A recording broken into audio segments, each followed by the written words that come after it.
Good to be here. Always good to be back at USC.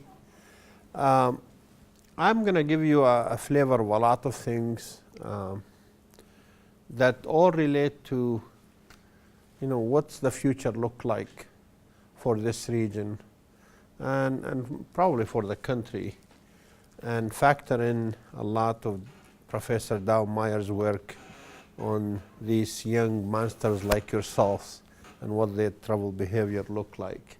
How many of you heard about SCAG before? Okay. I'm happy to say that we have quite a bit of internship program at SCAG, and many of your USC brothers and sisters do the internship program at SCAG. But we are a large MPO that represents 6 counties, 191 cities, 18.2 million people. And it's fair to say we are the largest in the country. We're diverse as one can get. And the reason I'm putting this chart up is decision making at the regional level is very difficult because most of the land use decisions lies with the local cities. So what does an organization like SCAG do when they actually have no authority whatsoever in land use, but yet they were asked to go ahead and develop a sustainable community strategy and land use plan? And I'm going to talk to you a little bit how we do this. This is the kind of things we do. Goods movement, housing, air quality, water, long-term growth forecast, funding.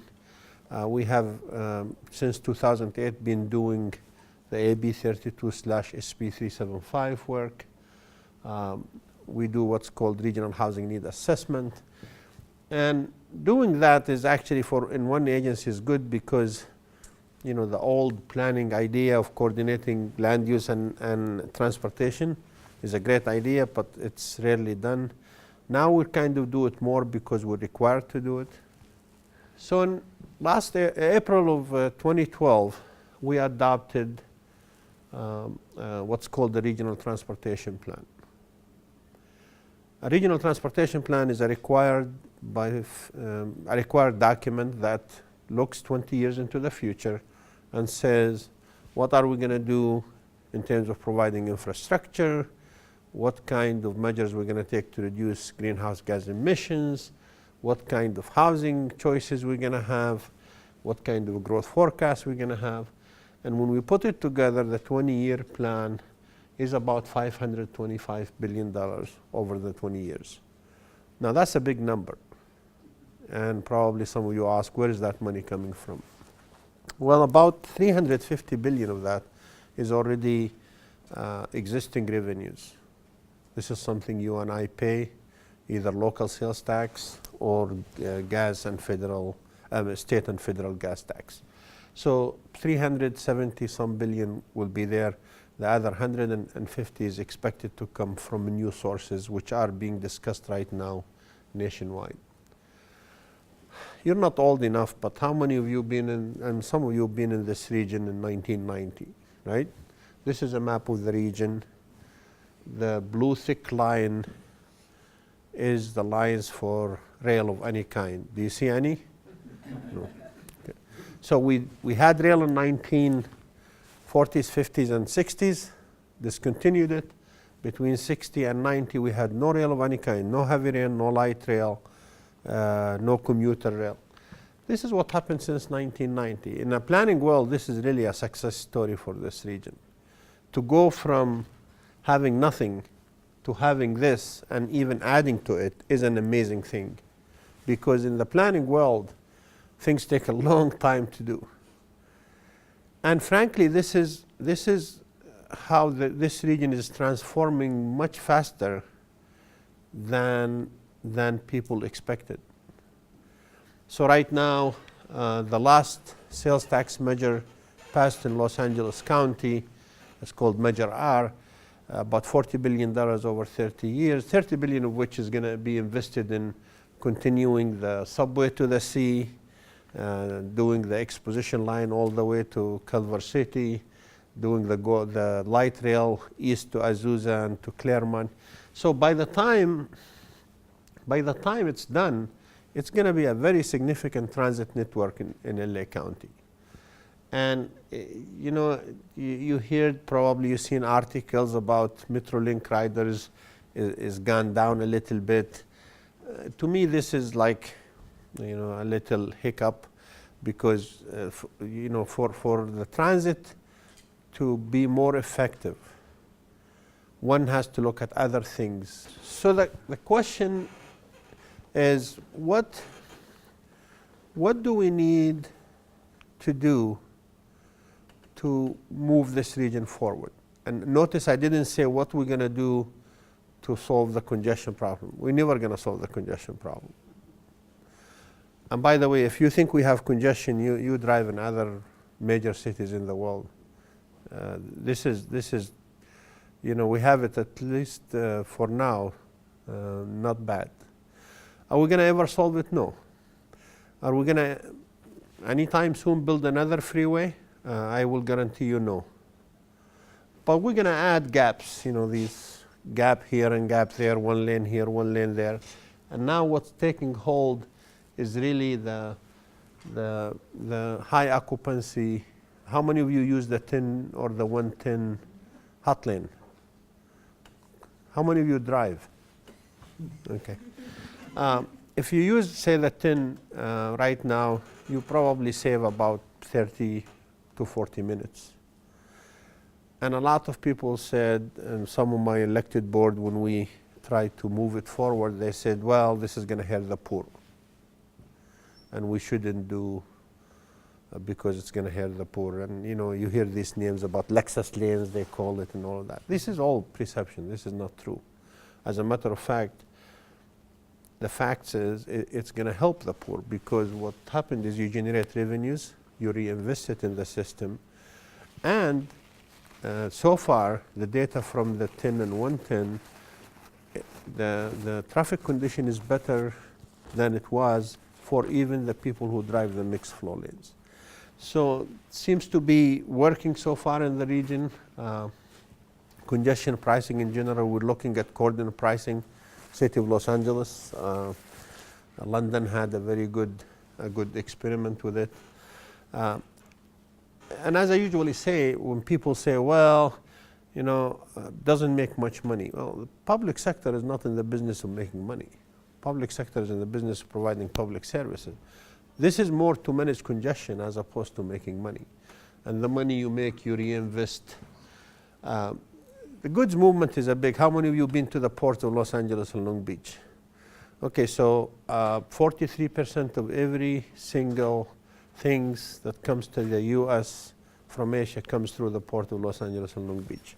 So there is 43% likelihood that every shoes you buy in the United States, that it came through here. We're famous for having shoes come through our port.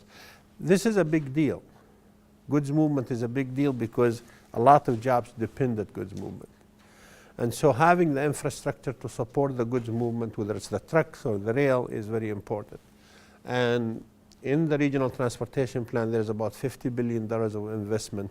The biggest one would be an east-west corridor freight that comes on the 710, goes east on the 60, goes north on the 15 toward Barstow. It's proposed to be 2 lanes each directions, tolled facility, for trucks only, and the cost is about $26 billion. We're about done with the environmental impact report in the 710 and starting the 60. That's a major infrastructure. So what the strategies when we developed the regional transportation plan is, in the past 20 to 30 years, 70% of the housing in this region were single-family homes, 30% multifamily. We think this actually is going to be reversed in the future, and later I'm going to tell you why. We think that there is more demand for multifamily than single-family.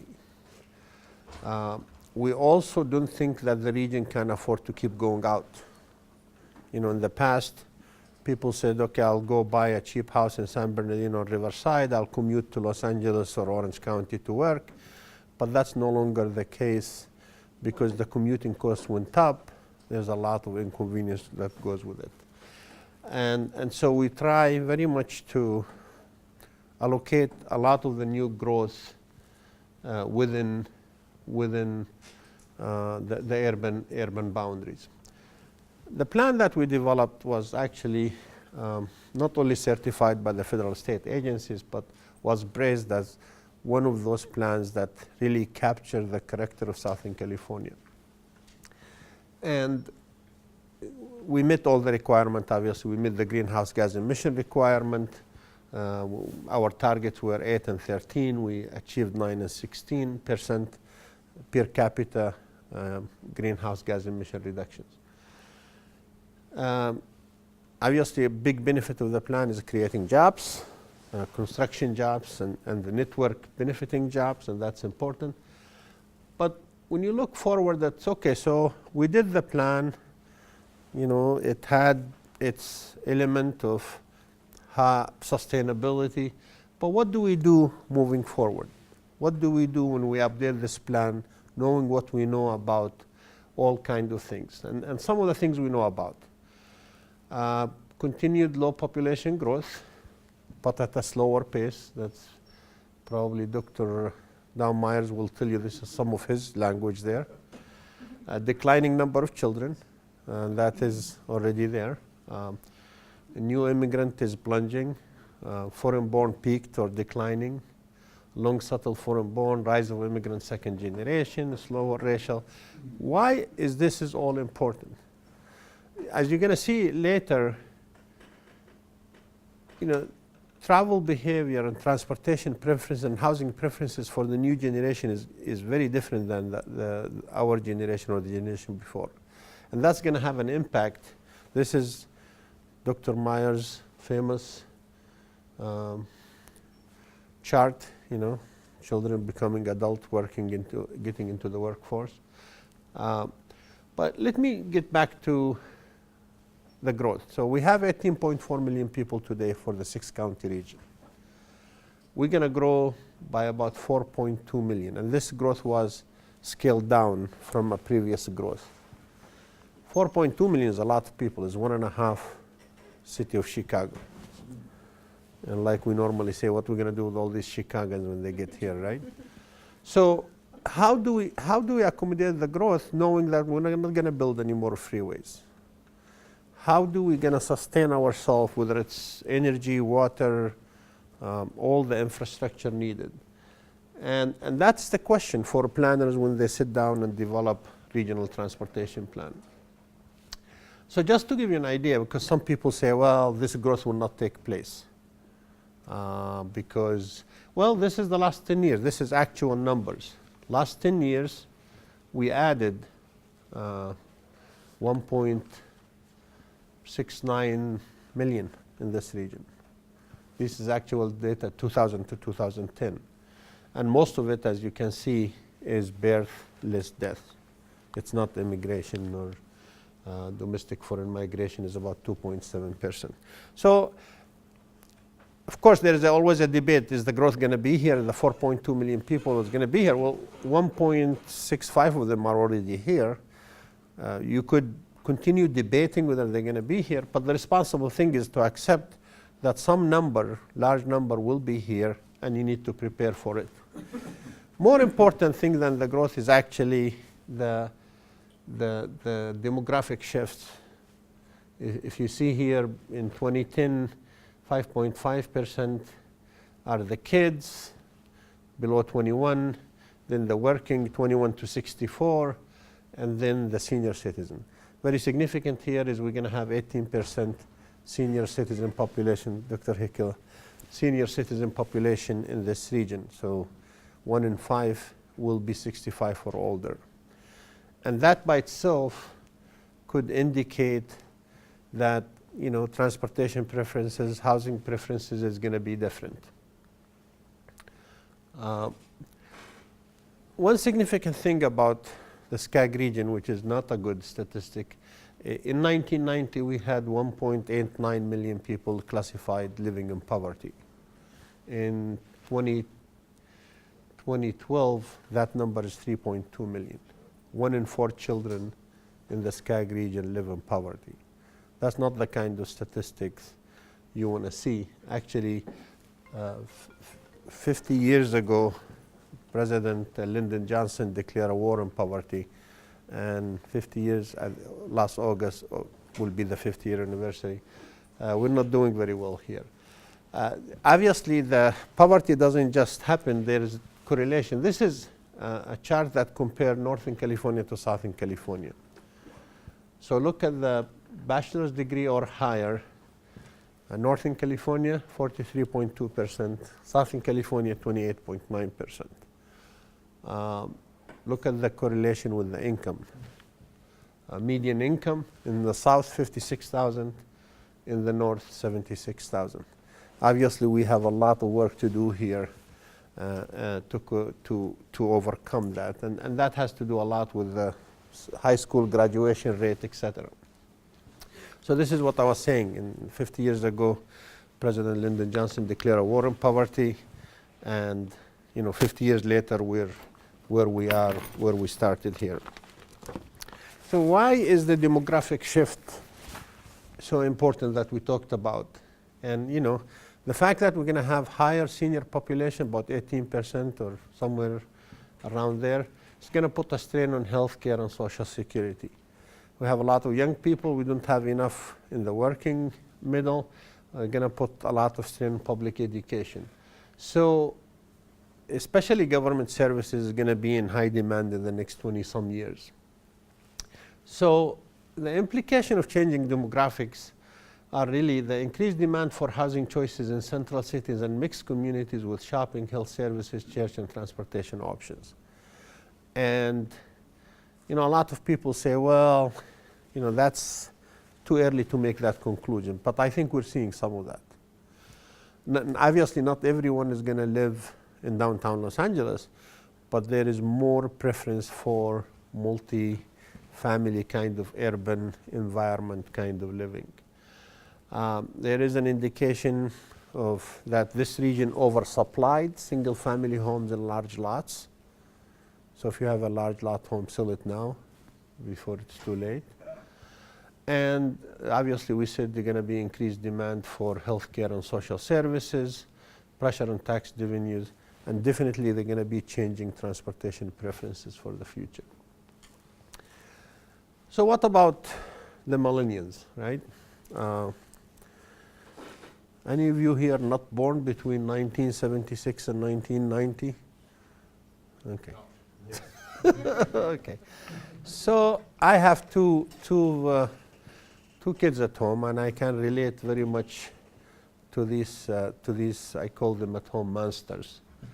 At UCLA puts in an annual conference at Lake Arrowhead, and the last year's conference the title was Smart Technologies, Smart Policies. And Cisco came and spoke. Cisco did a survey of the millennials because they want to know what kind of things they have. So they ask several questions of the millennials. I'm going to repeat 3 of them. So the first one, things you cannot live without. 97% said what? Smartphone. Surprisingly, in Southern California, 54% said they cannot live without a car. 20 years ago in Southern California, this would have been 80% probably. Third question is 42% could not live without their other partner, meaning 58% could. So, but the point here is, I think the millennials are telling us something that's very important in how the future transportation and housing preferences should go. So they obviously adapting very much to technologies. There is this slide here, if you cannot read it. So dad is telling, hi sweetie, how was your school today? And her answer, you can read about it in my blog. This is how young kids relating to each other. They like to go in groups. They're somehow less interested in car ownership because they think, they can access a lot of things through that smartphone. So they're not as much in a hurry to go get a car. As a matter of fact, the actual data from DMV is there is a slowdown when they turn 16 to go get their licenses. And they favor towards lower travel urban lifestyle with emphasis on walking, cycling, ride sharing, and transit. And those points, remember now in 20 years, about 85 million of the workforce will be the millennials. So if you believe some of this early data, which is again, it's too early probably to conclude, but it starts to tell us something that the future transportation preferences and housing preferences is going to be different than it was in the last 20 to 30 years. There's a video here. Stuart, can I see you in my office, please? That kid is sick. That hinge is squeaky. He's very sick. Stuart, get in here. Sure thing, Mr. P. Stuart, I just opened my Ameritrade account. Let's light this candle. Let's go to Ameritrade.com. It's easier than falling in love. What do you feel like buying today, Mr. P? Kmart. So research it. All this stuff is provided for you free of charge. No cost. Yeah, that's synonymous with free. Looks like a good stock. Let's buy. Let's buy 100 shares. All right, click it in there. Okay. How about 500? 100, Stuart. You feel the excitement? You're about to buy a stock Okay. online. Oh! Fabulous. I'm thrilled. What did that cost me? $8, my man. Mike Broker charges me $200 for this Riding trade. the wave of the future, my man. I gotta get a soda. All right. I'm sorry, Mr. Wait a P. minute. I'm having a party on Saturday night. If you really want to go, I'm going to try and get there. Thank Happy you, Stuart. trading. Thank you. rock on. All right, Stuart. Ameritrade. Believe in yourself. So this is about generational attitudes and how the generation work together and how this young generation relies on technology a lot. And you know, the older generation like ourselves trying to adjust to that style. But the point here is really the millennials are behaving differently. Now a lot of people would say, probably Dr. Myers heard this before, well, that's what they do now. Wait until they get married and have kids and then things will change. And my answer to that, part of it is they're not having as many kids, the millennial that is. And two, we're not seeing that yet. And again, it's too early in the research to conclude. But this is like comparing the baby boomers to the millennials. You know, they're most likely 28% versus 38% in terms of having kids. Most likely to be single, 73% versus 50%.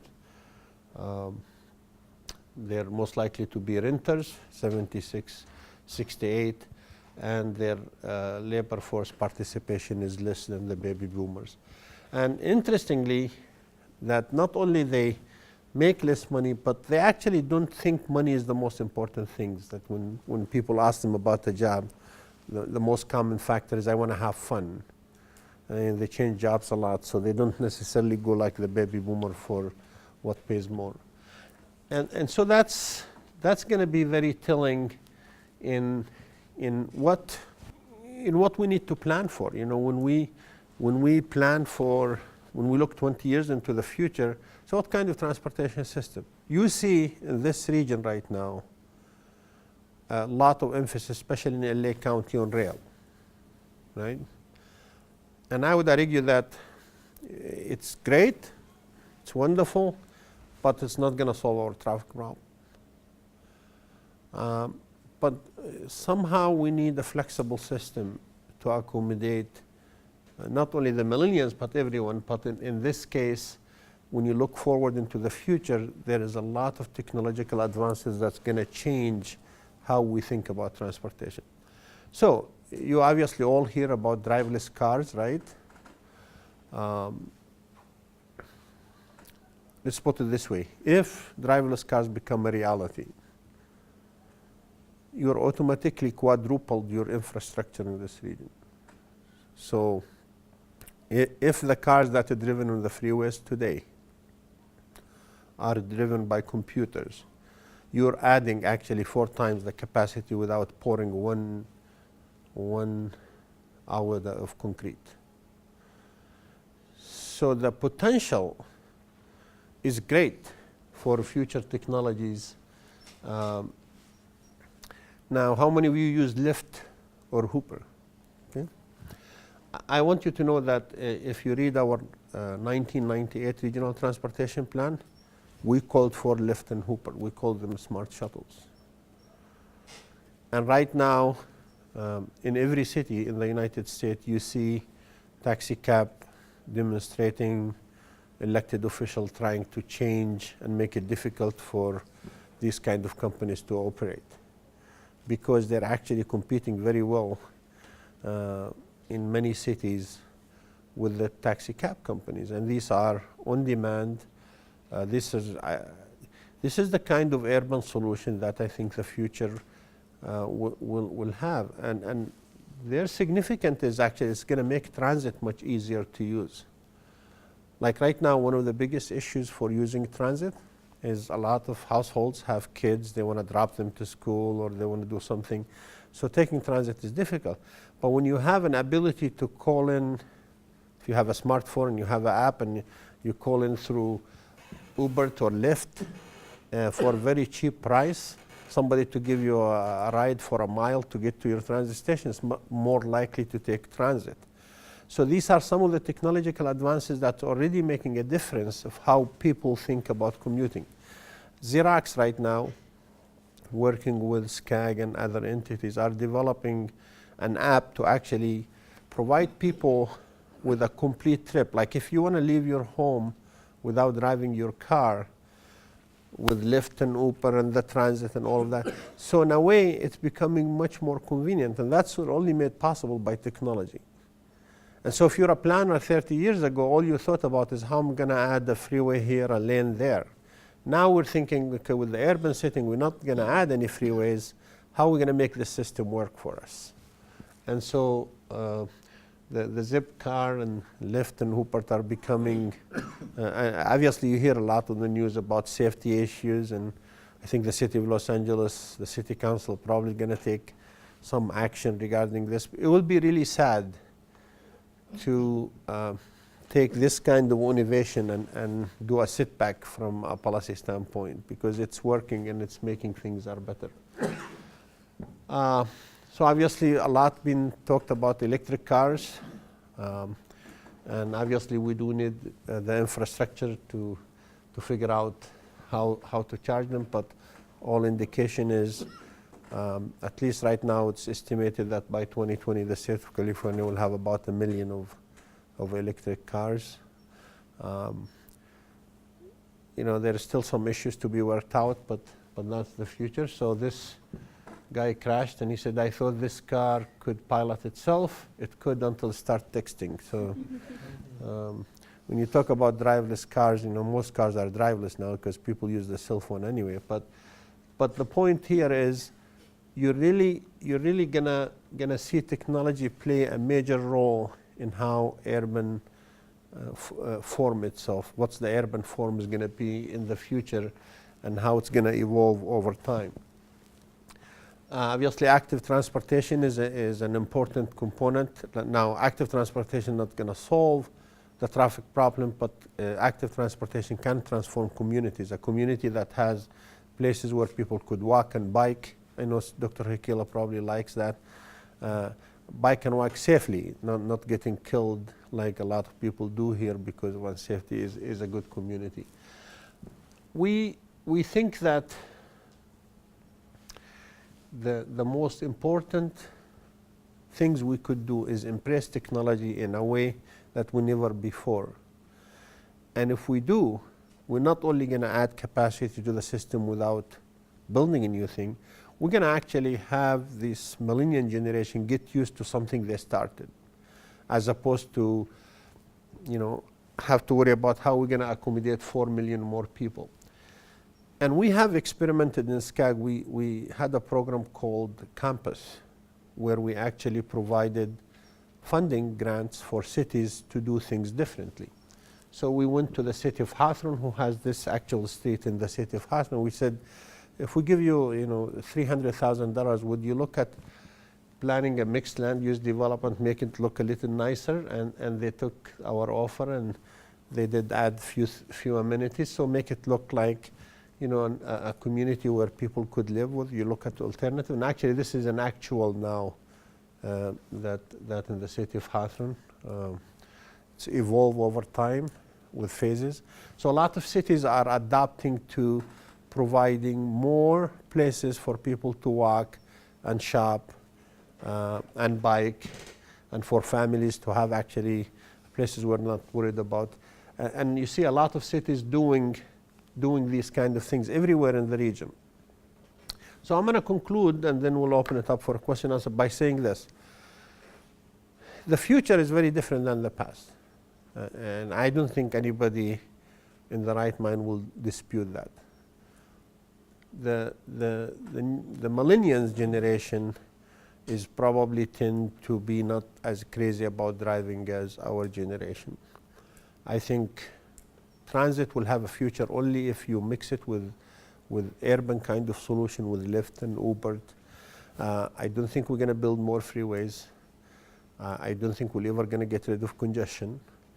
I do think that with a lot of regional work that's going on right now, I think this region, urban form, in 50 years will be different, and different to the point where transit is going to make a huge impact, like we indicated. Would the millennials continue with their behaviors right now, or would they change when they have kids? I don't know the answer to that, but I know even if they have kids, they probably would not go look for a single family home in a large lot. They probably will buy a single family home in a smaller lot. Would our senior population continue to live in their large lot homes? I'm not sure. I'll let Dr. Myers answer that question. But all indication is, frankly, the income and the affordability is going to be a big issue in housing. The affordability right now, even in the most compact areas, is not there. I mean, in downtown Los Angeles, you know, a loft is cost $1 million to buy. It's not affordable. So the question is, would we have less ownership? Nationally, yes, that's what the data is saying. But what that means is people will continue to figure out a way to obviously house themselves, but they're going to do it very differently in relation to transportation choices. So with that, thank you. I'll be happy to take any questions. I'll be very brief because I know you have lots of questions you want to ask this gentleman here. But first I have to just say something that happened to me at a SCAG event. And I'm glad to see that your group has learned and has improved upon that experience. That little ad they showed about Ameritrade where Stuart, the kid, is showing the guy how to do online trading. I tried to show something like that about 8 years ago with Sung Ho Roo. We had a new study in Orange County about housing needs, and it's called Housing the Children of Orange County, and how they weren't building enough multifamily housing. I'm glad you got on board with that too. They weren't building enough multifamily housing, and we needed to dramatize it. And about the same time, there was a movie that came out called Failure to Launch. So we got the trailer from that movie and put it into our PowerPoint. We tried to anyway. The SCAG staff said, "Nyah," and made us take it out. It was shown on TV. It started in a bedroom, and there was the star of the movie. It's Matthew McConaughey or somebody like that. It was in bed with this young lady, and you know, they had sheets up to here, and this man, who was the man? The man was a well-known actor who was the dad, walked in the room, and the punchline in the trailer was, "You live with your parents?" Failure to Launch. I thought it was a great trailer. They wouldn't let us show it. But now, today, I see that SCAG has come along and has gotten with the real world. Gotten with the time, right? Yeah.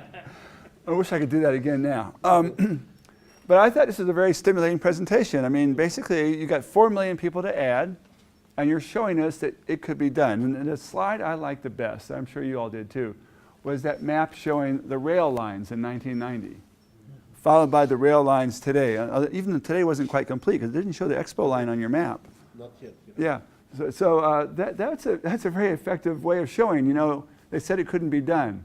Here we are 10 years ago, or 20 years ago, here we are today, and it can be done. So I thought that was very Well, those inspiring. So I like that. And the whole issue here of how to accommodate 4 million people.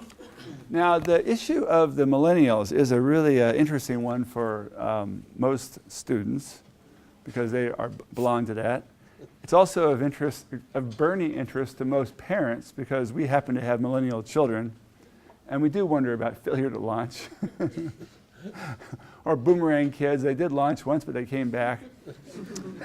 You know, the fact of the matter is that people have too much space in their houses, and we could just share our space with other family members. We would reduce our housing needs right there. And I think the number of housing units needed is a lot less than people think, because the old standard for housing is basically circa 1980, when people all lived in their own independent apartments or independent housing units. There was no doubling up at that time. And that's probably never going to be seen again in America. We're always going to be, well, you know, we have assimilation going on in LA right now. You know, assimilation is a two-way street. And so we're all living to live like Asians with multi-generational families. That's the American way now. So that's an interesting challenge. The thing I came away from this talk the most, though, is just how, because you really brought in lots of elements of the future and how much things have changed, is the future is coming very slowly, or it was coming very slowly until about 2005, and then it really speeded up. And what was it in 2005? Well, just roughly around that time, I think the invention of the smartphone was a key ingredient. Then Uber and Lyft came along shortly after that. And then it's then compounded by the impacts of the Great Recession, which are having all kinds of impacts on people, causing them to experiment with new lifestyles just to make ends meet. There's also the millennials themselves are important. They're a lot larger, well, somewhat larger than previous generations. And so there's more of them. And because there's more young people, it means young people's institutions are more heavily demanded. And the same thing happened with the baby boom generation in the 1970s. When the boomers came around, all of a sudden we had youth culture. Why? Well, because there were so many of us. Well, the same thing's happening with the millennials right now. But they're corresponding with a technology change that we didn't have with the baby boomers. The baby boomers only had, that's an old-fashioned ring, though. The baby boomers, the baby boomers didn't have technology change. All they had was drugs. And that was the new innovation. Not that it was good for anything. We had bells ringing in our head. Those of you who partook, Bells in the belfry. those of you who partook of that, yes, you have bells ringing in your head. But it's interesting to compare the baby boomers. In your chart on the baby boomers, I'm not sure what date the boomers' information was from. That was from today's date, I think. You can't compare the boomers to the millennials today. You need to go back to 1970. Get your staff to dig into the 70 or at least the 80 census and give us a portrait of the boomers back then, and then compare it to today. And it's actually not a lot different. The boomers invented the idea of not getting married and of delaying having kids, and of really living a different lifestyle, you know, the counterculture. All that really started with the boomers, and the millennials are continuing that, but maybe on steroids a bit. I think the biggest question here is how is the intersection of the recession with the social change going to really amplify it? Imagine if the baby boomers had grown up in the Great Depression. That's what we're thinking about here. So now the millennials are growing up in the Great Recession and the lingering effects thereof. And I think that a lot of their behaviors, which might have been temporary, are beginning to seem like habits. And the longer they engage in these temporary habits, the more entrenched they become. I think that at least half of them are going to end up living in houses in the suburbs. But it used to be 3/4. Now it's only half. The other half, we don't know what they're going to do. But I think they're going to be living in your apartments that you're going to be putting on top of the rail stations on the 1% of the land. Is that what you said, 1%? It's going to house them all together there. And they're going to love doing it because you're going to have a coffee shop on every corner. And you're going to have you know, all of everything they need self-contained in these little urban villages, which are absolutely essential because traffic congestion will stop them from ever leaving their village. We see it today already. It's very hard to get our dean to come out of Santa Monica. He's sort of trapped on other side of the 405, but he carpools with his wife, and they have a route they sneak out, every morning early, and they go back, before it gets dark. People live in these villages. Trita lives in the Pasadena village with me, so I see him more than I see anybody who lives in the Culver City village. So we're going to have more of that villageization, I don't know what to call it, of the SCAG area, and I think we'll all be happier for it. As long as we don't develop different dialects or different languages, we'll be okay. But it is a very exciting time because the future has speeded up, and it's a good time for you to. It happens on your watch, so it's a great time for us that you're watching it and you're on command, because the changes that are going to occur right now are probably going to set in place a pattern for the next 30 years. And it's happening in a very compressed time frame. So the future is happening all of a sudden now very rapidly, and I'm glad I can sit back and watch it. So how would you explain all the remaining problems you have to solve? And maybe next talk, but I will just say one thing Professor Meyer said. I personally, as somebody who lived here since '85, I'm amazed of how fast things moved from 2005 to now, and how transportation planners from good schools around here, from here and somewhere else, start adapting to the fact that, forget this old traditional plan a highway, plan a transit line, and instead look at urban ways of solving the problem with an urban form kind of concept. I do agree that eventually people would live in single family homes, but I don't think it will be the same single family homes where people went out and bought 2 acres and 3 acres. I think it would be small lots is very popular. I do think so, while maybe if you compare the millennials from the baby boomers, they're similar, but I think this is becoming more of a habit. Like right now, why would the young kids not hurry to get their licenses? I couldn't wait to drive, and I'm sure many of our generation. Right now, it's evident that, and my daughter is eligible to drive. She's 16, and she's not really in a hurry to get it. I mean, she eventually will get her license. So I think when it comes to their transportation preferences, and that might go away. I mean, maybe the smartphones is going to do much more than they're doing now, but they like that access they have through their smartphones. I mean, they can access a lot of things that does not require you to make a trip. They can communicate very, very fast. But I would say, in the SCAG region, I think the SCAG region is doing really well in trying to figure out how to accommodate growth within the urban boundary with what we have. And I think if we apply technology more, we're going to be much better for it. I think the big issue becomes, and I would like you to touch on it, is housing affordability. I think that's going to be, a very big issue. I don't know whether people are going to be able to afford any housing of any type if the income continues to be the way it is. Yeah, well, housing affordability is measured much too narrowly. Right. We measure strictly as a percentage of income spent on housing. And there's like 4 other levels of affordability measurement that precede that, one of which is what percentage of people have their own separate living quarters. If you really can't afford it, you should double up. And you double up, you share incomes, and then that makes it more affordable. Or you should live in a smaller size unit. Why have such a big unit? You can economize on size. That's happening also. Then a worse consequence is we're also developing affordability solutions through gentrification. If you can't afford it, you should move to a poor person's neighborhood, steal their house, and live cheaply. Right. And we're doing that too. And it's for lack of housing. So we really need to build more housing so that people will get out of the poor people's neighborhoods and stop stealing their housing. But that's an affordability problem as well. Yes, correct. It is. So I think it's a complicated solution. The same as transportation.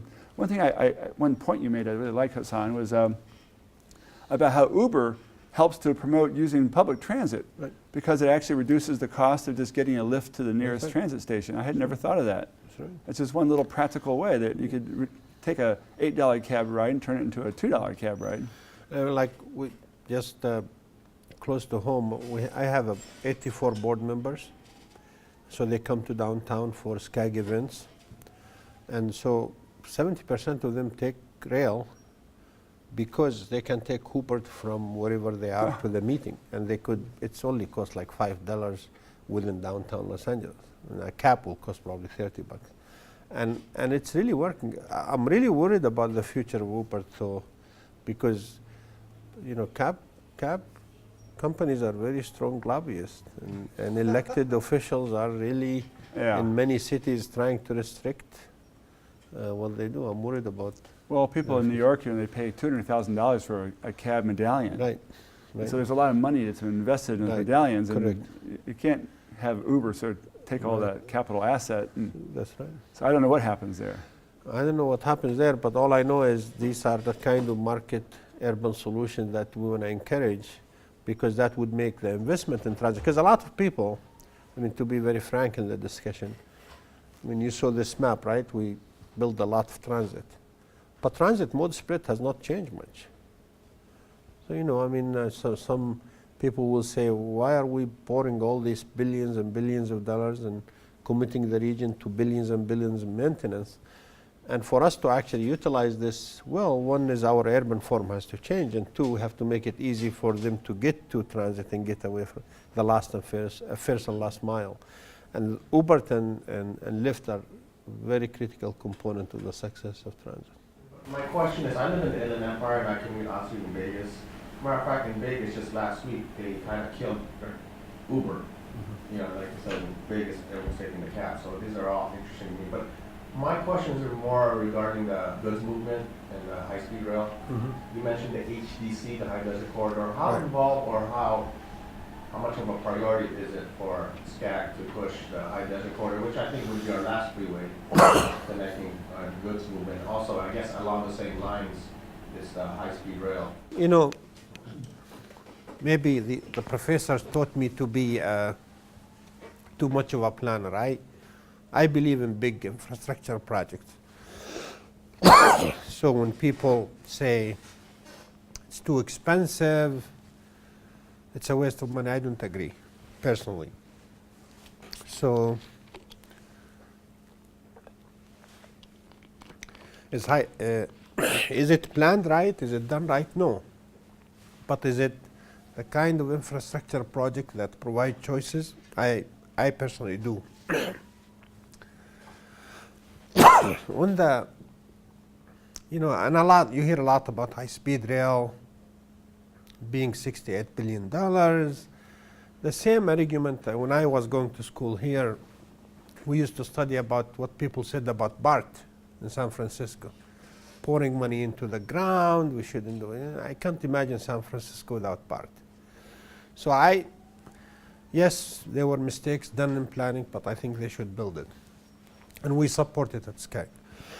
The High Desert Corridor, which is the one goes across the region from the Palmdale area east, it's not a corridor where we're going to actually build a highway, but it will be. There's right now a proposed Desert Express, which is a high-speed rail that will connect to California high-speed rail in Palmdale, Bakersfield. I think that there is a logic to it. The Desert Express will go all the way to Vegas, but people could bypass the urban form by building a couple of truck lanes. So instead of coming through the urban area on the 5, you just go around and go on the 15, 395. So we're working on that. The problem always in these kind of things, where the money is going to come from, and it's a very, very high price tag for that. You talked a lot about sort of the recent history and lots of things going on now. Going forward, what keeps you up at night for the region? Like, what are you most concerned about? That poverty chart I showed you, that really keeps me up at night for the region. When you say it, you didn't really comprehend it a lot. 1 in 4 children is living in poverty in this region. Is something we all need to worry about. And the haves need to worry more than the have-nots. That's a very alarming statistics, 1.9 million going up to 3.3 million in 20 years. That really is a problem. And You know, that's such a complicated issue. It's not like you push a button and you solve it. It relates to education, it relates to workforce development. But that's, to me, the biggest challenge this region facing is that there is the gap between the have and the have-nots is widening, and a lot of people are living in poverty. So we now have 2 HOT lanes open, and I was wondering what you thought the future of like these types of pricing programs is. I think every freeway in this region in the next 10 to 15 years will have the 10 and the 15 experiment. I think we're gonna now move from the 10 and the 110 to the 105. The next one, the 405, as you heard in the news, the debate between the fight between Caltrans and Orange County. I do believe that this is probably the most proven way of improving congestion. Not necessarily generating money and all of that, but dealing with congestion, that's a good way to do it. So I think every freeway will see. The problem in some freeways, to do it you have to take capacity, and that might create its problems. But in other freeways where you can add capacity and make it a hot lane, it will work really well. So you're going to see most freeways in the near future, actually.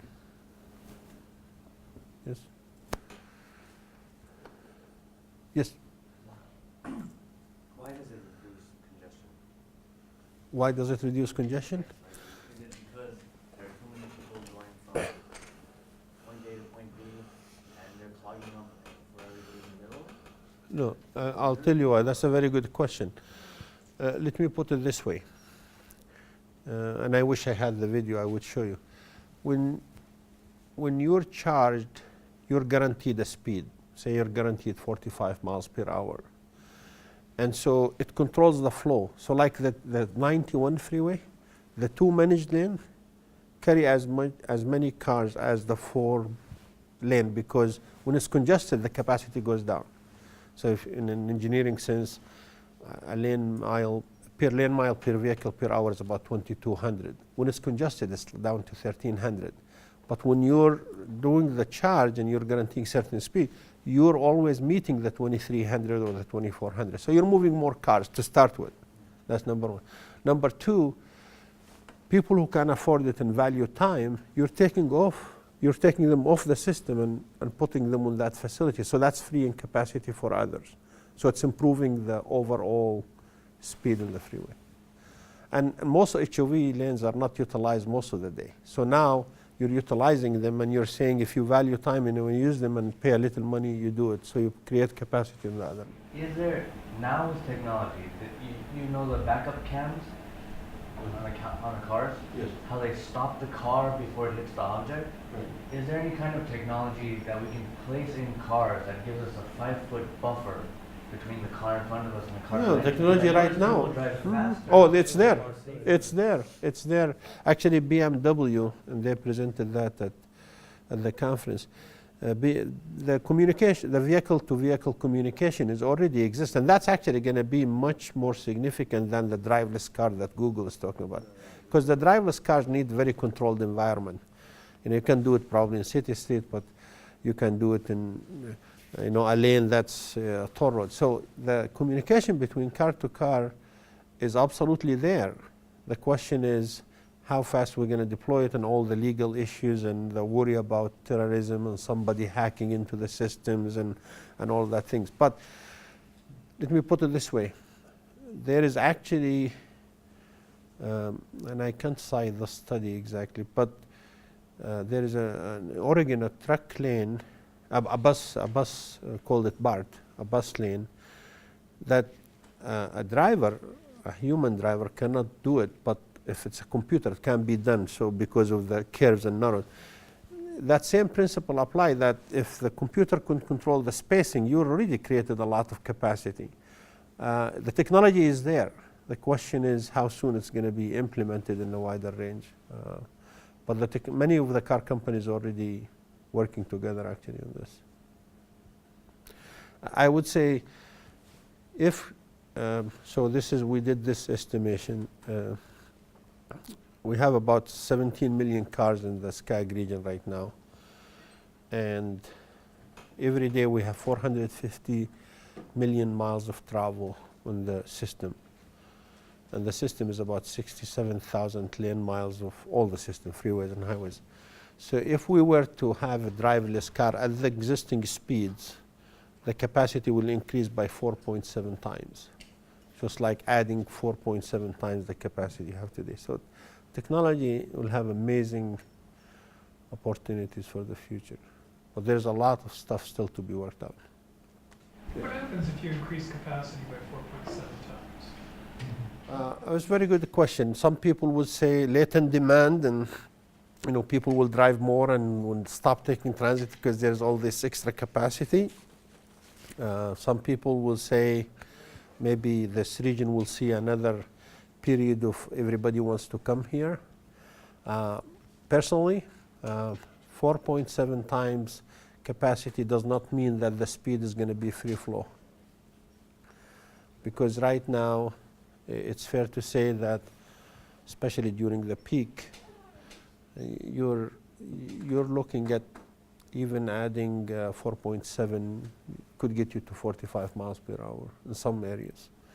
But it's 4.7 without pouring any concrete is a lot of capacity.